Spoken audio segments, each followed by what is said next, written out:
그래서 일단은 오늘 이 영상에서 짧게 말씀을 드릴 수 있을 만한 것들은 일단 비트코인 하락이 시장에 주는 영향,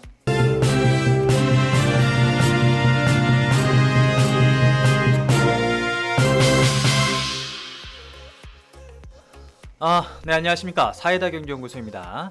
자, 2021년 5월 24일 월요일 현재 시간 오전 10시 54분 이제 증시 시작한 시도 거의 2시간이 흘러가고 있는 상황인데 이 영상을 시청하시는 분들이 아마 오늘 증시 왜 이러지? 생각했던 것보다 그렇게 좋지는 않네라고 생각을 하실 수 있으실 것 같아요. 일단은 주말 동안 비트코인의 가격이 굉장히 많이 하락을 했죠. 사실상 저번 주부터 많이 하락세를 보여왔었고, 그 다음에 주말 동안이었죠. 한국과 미국과 한국 간의 정상회담 통해서 야, 이거 뉴스만 놓고 본다면 굉장히 좋은 뉴스거리 나온 거 아닌가? 일단은 우리나라 국내 기업 중에서 4기업, 4개 기업이 44조 원 규모의 이제 미국에다가 반도체 투자를 진행을 하겠다라는 뉴스가 나타났었고, 그 다음에 이제 백신 위탁 진행하는 부분도 이제 삼성 바이오로직스를 통해 가지고 진행을 한다. 그래서 뉴스만 놓고 본다면은 너무나도 좋다. 우리나라 증시 오늘부터 해가지고 많이 올라가는 거 아닌가? 이렇게 생각을 하셨었던 분들도 계실 수 있을 거라고 생각을 합니다. 그래서 일단은 오늘 이 영상에서 짧게 말씀을 드릴 수 있을 만한 것들은 일단 비트코인 하락이 시장에 주는 영향, 이 부분이 앞으로 어떻게 해석을 하셔야 되는 건지에 대해서 말씀을 드리도록 하겠습니다. 자, 그 다음에 아주 많은 분들, 우리 동학개미 운동에 참전하고 계시는 우리 개인 투자자분들, 삼성전자가 언제 올라갈지 요것만 바라보시는 분들도 계실 것 같은데, 삼성전자는 언제 오를 수 있을 것 같은지에 대해서도 간략하게 한번 살펴보는 시간 가져보도록 하겠습니다.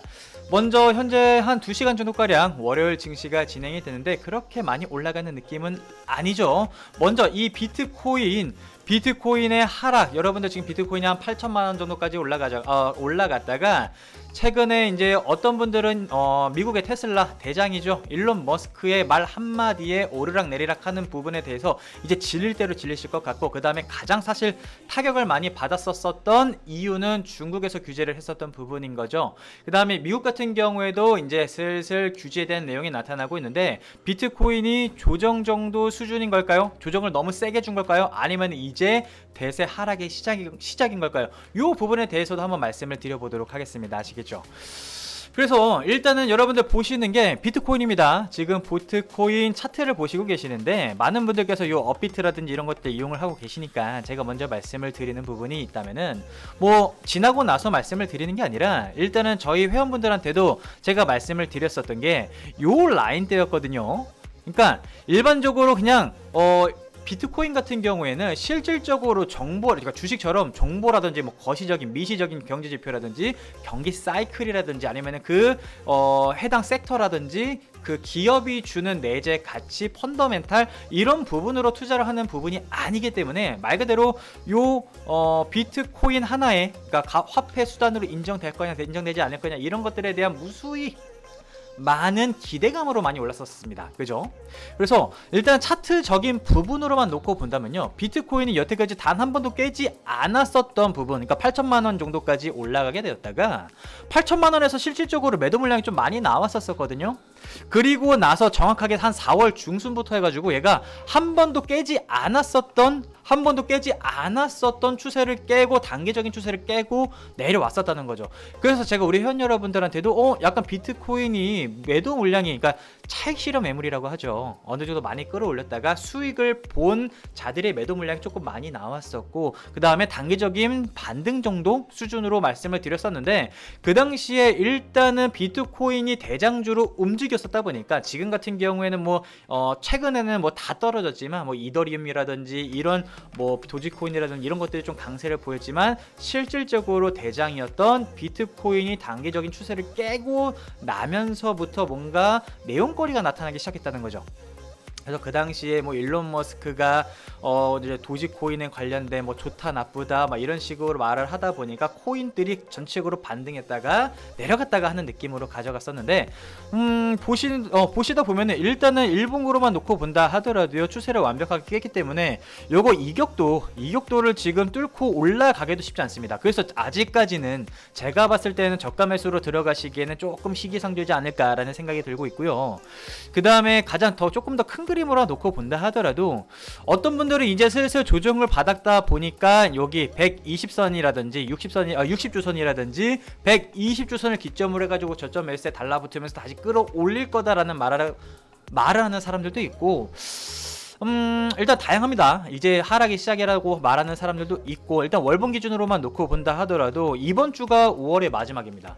이번 주가 5월의 마지막이기 때문에 이번 주에 코인들의 저가 매수가 달라붙어 주게 되면서 좀 끌어올려주면서 마감되지 않는다면은 일단은 조금 보수적인 관점을 더 접근하셔야 된다. 아시겠죠? 그래서 월봉 기준으로 놓고 봤을 때 지금 보시면은 조금 더 크게 봤을 때 여기가 요 선이 10개월 선이거든요. 10개월 선인데 10개월 선까지 맞아 떨어지고 있다 보니까 야 이제 눌림목 구간의 마지막이다 라고 말하는 사람들이 굉장히 많으세요. 그런데 이거는 말 그대로 후행 지표일 뿐입니다. 아시겠죠? 그러니까 차트를 가지고 진행을 했을 때는 웬만큼 맞아 떨어지는 경향은 있지만 그게 100% 완벽한 부분이 아니기 때문에 비트코인 같은 경우에는 제가 봤을 때는 여기 라인권까지 내려왔다 가지고 무조건 저가 매수라든지 매수세로 달라붙어 주는 거는 조금 시기상조지 않을까. 이거 더 빼고 내려갈 수도 있겠죠. 아시겠죠? 그래서 일단은 비트코인이 저가매수가 달라붙어 주기 전까지는 조금 더 보수적인 관점으로 접근을 하셔야 된다라는 말씀을 드릴 수가 있을 것 같고, 그 다음에 최근에 뭐 이더리움 같은 경우에는 5월달 그러니까 비트코인이 약세를 보였을 때 이더리움이 강하게 치고 올랐단 말이죠. 그런데 얘도 마찬가지로 5월 중순부터 해가지고 계속해서 내려가기 시작하고 있는 부분인 건데 월봉 기준으로 놓고 본다 하더라도 차익 실현 물량이 많이 나오고 있는 겁니다. 그러니까 차익 실현 물량이 많이 나왔다고 해가지고 여기서 끝나는 거냐? 그거는 100% 아니지만 일단 차익 실현 물량이 나왔다는 거고 이제 또 올라가는 것도 쉽지 않을 거다라는 말씀을 드리는 겁니다. 그러면은 얘네들만 그러는 거냐? 일단은 도지코인 관련해서도 마찬가지고요. 그 다음에 또 뭐가 있죠? 뭐 리플이라든지 그 다음에 뭐 최근 같은 경우에는 요런 패턴이 많은데 뭐 예를 들어서 헌트라든지 이런 것들 최근에 코인 시장이 약세다 보니까 하루를 그냥 몇십 프로를 쫙 끌어올립니다. 그런 다음에 바로 다음날에 때려맞고, 그러니까 이거 제가 봤을 땐 전반적으로 물량이 좀 빠져나온 느낌이지 않을까 라는 생각을 가져가고 있는 상황이고, 실질적으로 코인 쪽에서 차익 실현 물량이 나왔다 안 나왔다? 나왔다. 자, 그러면 여기서 비트코인이 이렇게 말하는 사람들도 있죠. 이전에 2017년도에 비트코인이 1코인당 한 1,400만원 정도까지 올라갔다가 쭉 꺼졌을 때 전체적으로 주식시장도 같이 라고 말하시는 분들도 있습니다. 자, 그런데 이게 어느 정도 일정 부분은 저는 맞다고 생각을 합니다. 왜냐면은 비트코인이 여러분들 비트코인뿐만 아니라 뭐 이더리움이라든지 리플이라든지 도지코인이라든지 지금 현재 컴퓨터 좀 좋아하시는 분들은 아실 겁니다. 비트코인이 너무나도 이제 수요가 폭발적으로 증가세를 보이고 있다 보니까 반도체가 부족하게 되는 거죠. 그래서 실질적으로 그래픽 카드도 없어서 못 사는 케이스, 그러니까 그 그래픽 카드 가격이 너무나도 올라가는 패턴. 그런데 비트코인이 어느 정도 조금 수요가 줄어들게 되면은 자연스럽게 반도체 쪽으로도 엮이면서 조금 약세 현상을 나타낼 가능성도 있죠. 그렇다고 해가지고 뭐 삼성전자라든지 SK하이닉스라든지 비트코인 하나만 가지고 이런 쪽으로만 사업을 하고 있는 부분이 아니기 때문에 이거 하나만으로 주가가 많이 떨어지거나 하방 압력을 받지는 않겠지만, 일단은 전반적으로 반도체 쪽에 원래는 비트코인 관련해 가지고도 반도체에 대한 수요가 많이 나타났었다 보니까 반도체에 대한 이제 사이클상 조금 호황기적인 부분으로 가져갔었던 건 맞죠. 그런데 이제 비트코인이 약세 현상으로 가져가게 되면서 만약에 이게 정말로 하락의 이제 시작이라고 가정을 한다면은 반도체 쪽으로도 저는 솔직히 조금은 영향이 있을 거라고 생각을 합니다. 근데 그게 뭐 예를 들어 삼성전자의 폭락장을 불러거나 SK하이닉스의 이제 하락장이 시작된 거나 그런 거는 아니죠. 그런 거는 아니라 어느 정도 영향은 조금 있을 수 있겠다 라는 말씀을 드릴 수가 있을 것 같고요. 자, 그 다음에 또 하나 말씀을 드리고자 하는 것이 뭐냐면은, 자, 지금 보여드릴 차트가 이렇게, 잠시만요, 제가 보여드리고 싶은 차트가 하나 있는데 지금 미국 증시도 그렇게 많이 빠지는 편은 아니거든요. 먼저 지금 이렇게 놓고 보시면은 저는 왜냐면은 많은 분들이 이제 지금 도지코인이 아마 필두로 해서 많이 움직임이 왔다 갔다 했었기 때문에 테슬라의 대장이죠. 일론 머스크의 이 말 한마디에 도지코인이 올랐다가 내려갔다가 올라갔다 내려갔다 가다가 최근 같은 경우에는 이 한마디에 도지코인이 움직이는 패턴은 아니지만 어느 정도 테슬라가 코인 쪽으로 엮여 있는 좀 느낌이 가죠. 그래서 그 부분으로 해서 최근에 좀 조정을 받았었던 부분도, 테슬라가 조정을 받았었던 부분도 코인들이 조금 조정을 받으면서 같이 조정을 받았던 거거든요. 그래서 가장 중요한 부분이 뭐냐면은 이제 코인들의 움직임과 테슬라의 움직임이 이제 같이 움직일 거냐, 아니면 별개로 움직일 거냐가 아마 시장에서 가장 중요한 포인트이지 않을까. 왜냐면은 여러분들 여태까지 요거 지금 최근에 액면 분할해서 그렇죠.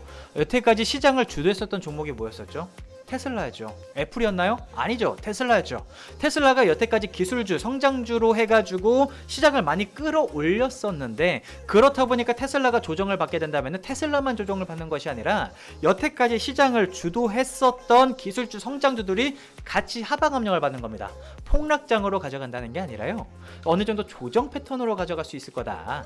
아시겠죠? 그렇다 보니까 만약에 코인들이 조금 조정을 받는다면은 이게 테슬라도 같이 조정을 끌어내리는 패턴으로 가져갈 거냐 아니냐, 요 부분이 판가름 날 수 있을 거라고 보이는데, 일단은 예측을 하는 부분은 절대로 안 되고요. 왜냐면 테슬라가 뭐 비트코인 하나만으로 움직이는 회사가 아니기 때문에 아무래도 일단 지금 같은 경우에는 뭐 코로나 사태가 완벽하게 좀 집단 면역에 성공을 하게 되면서 금리 인상이라든지 테이퍼링을 가져가게 되면서 일단은 많이 올라갔었던 종목군들이 좀 하방 압력을 가져갈 거냐, 이것도 부분도 굉장히 중요하거든요. 그런데 그런 부분은 아직까지는 조금 더 지켜봐야 되는 패턴이지 않을까라는 생각을 가져가고 있고, 말 그대로 테슬라가 비트코인에 엮여서 움직일 거냐 엮이지 않을 거냐, 요 부분에 따라서 우리나라 삼성전자, SK하이닉스의 움직임도 조금 판가름이 나지 않을까 생각을 하고 있습니다. 그래서 필자로 어떤 사람들은 이렇게 말을 하고 있죠. 예를 들어서 우리나라 같은 경우에는 삼성전자가 될 수 있을 것 같은데, 요거 말하는 분들이 좀 계시더라고요. 자, 잠시 이렇게 보신다면 월봉 기준으로 놓고 봤을 때 2017년도, 자 2017년도에 요때가 사실 이때도 반도체 좀 호황기였죠. 그러다 보니까 요때 어떻게 본다면은 비트코인의 가격이 단기적으로 꼭지 찍고 쭉 300만원까지 떨어졌었죠. 그래서 삼성전자 조금 약세 현상을 이어져 갔는데 뭐 다시 올라갔었죠.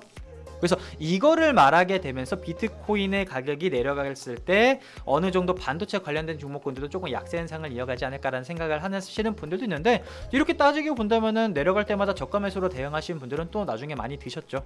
그래서 삼성전자를 단기로 대응하시는 분들은 거의 없다라는 저는 생각을 가지고 있기 때문에, 눌렸을 때는 저는 어느 정도까지 조정 받을지는 모르겠습니다. 삼성전자가 예측하는 거는 저는 주식시장에서는 굉장히 금물이다라는 말씀을 드릴 수가 있을 것 같고, 다만 아직까지는 매수세가 달라붙어주지 않았다.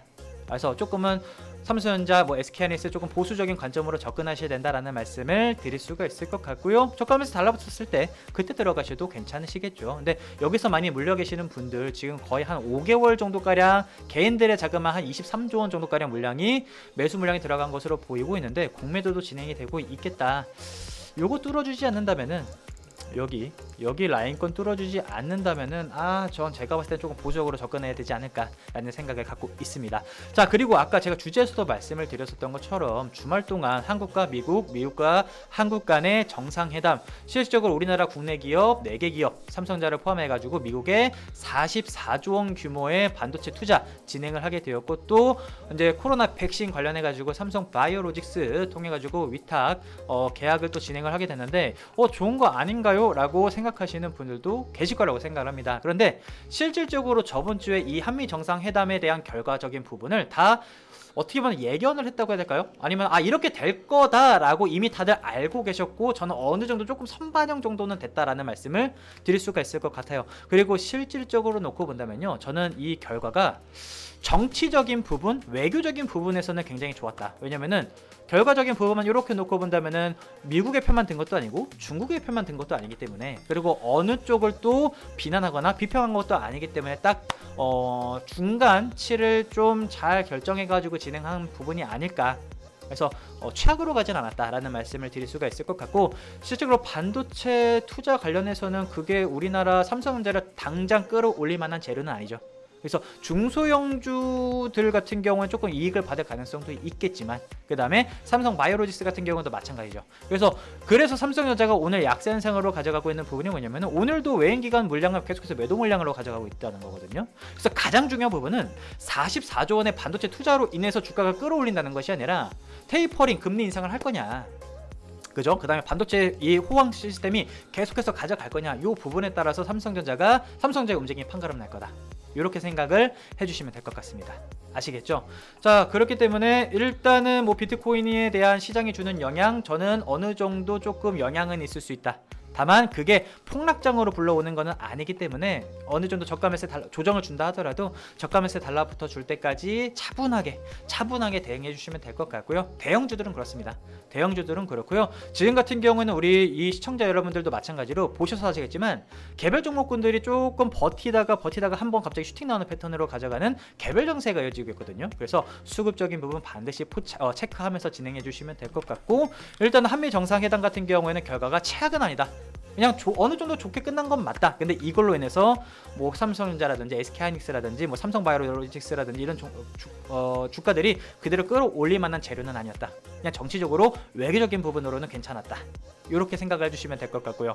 삼성전자 같은 경우에는 저는 일단은 5월부터 해가지고 공매도가 진행이 되고 있는 부분이기 때문에 사실 지금 같은 경우는 저는 조금 좀 더 보수적인 관점으로 접근을 하셔야 된다라고 생각을 합니다. 매도 물량 계속해서 나타나고 있고 매수처가 개인밖에 없는 상황이기 때문에 개인들의 물량이 폭발적으로 가져가 주게 되면서 일단 이 노란색 동그라미 부분을 뚫지 않는 이상 저는 그대로 보수적인 관점으로 접근하셔야 되지 않을까라는 생각을 하고 있습니다. 그렇다고 해가지고 폭락장으로 가거나 그런 부분은 아니기 때문에 뭐 월봉 기준으로 놓고 본다 하더라도 뭐 10개월 선이 됐든 20개월 선이 됐든 한번 눌러줬다가 그대로 갈 수 있겠죠. 그래서 삼성전자 같은 경우에는 어차피 좀 장기적인 관점으로 접근하시는 분들이 많으시기 때문에 좀 내려왔을 때 저가 매수 물량이 많이 달라붙어 줬을 때 추가 매수하는 관점에서 저는 나쁘지 않다라고 생각합니다. 다만 조금 장기적으로 대응을 하셔야 된다는 거라는 말씀을 드릴 수가 있을 것 같고요. 오늘 시장 같은 경우에는 일단 수급적인 부분 잠깐 살펴보게 된다면요. 잠시만요. 자, 이렇게 코스피 같은 경우에는 오늘 물량 많이 안 들어주고 있고 개인들만 조금 달라붙어주고 있고 코스닥 같은 경우도 마찬가지고 선물시장에서는 외인들이 조금 더 많이 잡아줬으면 좋겠는데 다음 선물옵션 동기시 만기일이 6월 10날이죠. 6월 10날이기 때문에 그때까지 외인들이 선물시장에서 어떠한 매수 포지션으로 가져가는지 여부도 저는 좀 중요한 체크 포인트가 되지 않을까라는 생각을 가지고 있고, 현재 시간으로 잠시만요. 미국 선물지수 같은 경우도 그냥 강보합권 환율적인 부분으로도 아직 특이 동향이 없기 때문에 시장에서는 아직까지는 결론 예측은 하지 마십시오. 시장이 앞으로 어떻게 될 거다라는 예측을 하지 마시고 매일매일 대응을 해야지만이 살아남을 수 있는 장입니다. 작년처럼 계속해서 올라가기만 하는 장이 아니라 올해 1월부터 해가지고는 우리 회원 여러분들도 마찬가지, 시청자분들도 마찬가지겠지만 작년처럼 아무 종목만 매수해가지고 올라가는 장은 안 끝났거든요. 1월부터 해가지고 특히나 코스피 같은 경우에는 안 움직이는 장이죠. 지금 뭐 이게 박스권으로 움직이는 건지 아니면 한번 살짝 눌렸다 그대로 끌어올리는 장인지 아니면은 그대로 끌어내리는 장인지는 예측을 할 수가 없는 겁니다. 아시겠죠? 그래서 그러한 부분 실질적으로 코로나 사태가 어떻게 지금 변이 바이러스, 3중 바이러스 이런 부분에 대한 추이에 따라서 경기 부양책이라든지 아니면은 통화 완화 정책을 그대로 이어갈 거냐 아니면은 조금 통화 축소적인 부분으로 가져갈 거냐, 이게 가장 중요한 핵심 포인트다.